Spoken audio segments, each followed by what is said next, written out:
Hey guys, welcome back to my YouTube channel. So today I have some really interesting news. Um, I was arguing with ChatGPT over some stuff like how neurons fire, and it led me to a very interesting conclusion that I wanted to share. Okay guys, we were talking about how fire synapses occur. ChatGPT was telling me that a synapse that fires is basically like local. Like the systems in the brain is what makes the synapse fire. And I said, okay, well, what creates the synapse though? Like, what touches it directly for it to do that? Which is what I think God is. Like, He's the one who directs the movement. But me and ChatGPT just kept arguing, and ChatGPT said that your of firing is not the network, not the pathways, not the energy storage. It is the local electrochemical event itself, which I say not directed by anything else. Does that happen with the Big Bang? Like, is that what all of this is? Like, so by not directed by anything else, he says that, like, nothing outside the physical system needs to tell it to fire, which is what I personally disagree with. I think something needs to fire it. Like, if you're watching TV, just because the TV has everything set up, it's got the cables wired, it's got all the channels, it still needs a controller to power it on. But this thing is saying that, like, no, it's gonna power on by itself because it has everything wired already the way it needs to. And how this relates to the Big Bang. The Big Bang is a cosmological origin, and the initial push happened spontaneously according to what already was here, like physical laws, gravity, all of that. And I asked him, like, asked him, like, does that actively create it?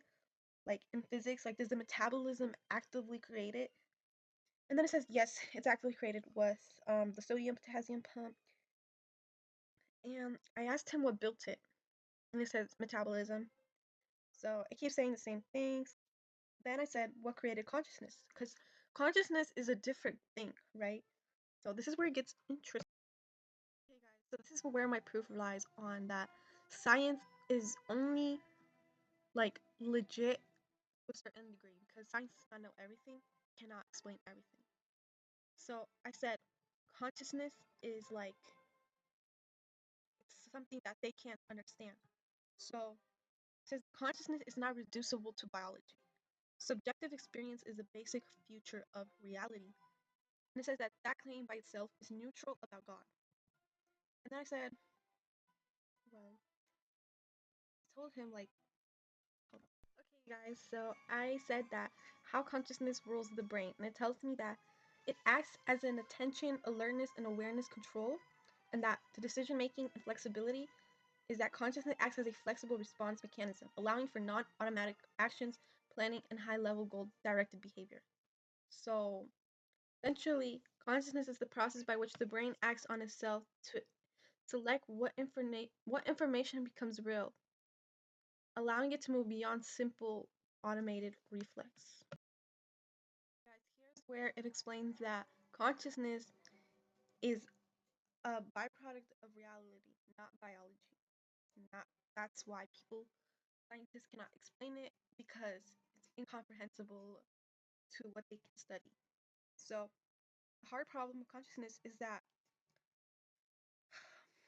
um, such as like neural signaling and action potentials fail to explain why these physical processes are accompanied by subjective experience, implying that consciousness may be a fundamental aspect of reality rather than a product of biology. So basically, that firing neurons, neurotransmitters, all create a gap that suggests consciousness cannot be fully reduced to brain activity. Okay, guys, so how did we get here? Because consciousness is not backed by science. Nobody can explain it.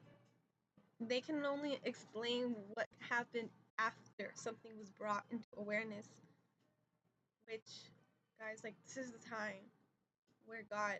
We have consciousness in us. Because science cannot explain it. Like, where did the consciousness come from? They don't know that. They can only know study us, study what was already here. So, yeah, guys, I think that was pretty cool because that proves that something brought us here.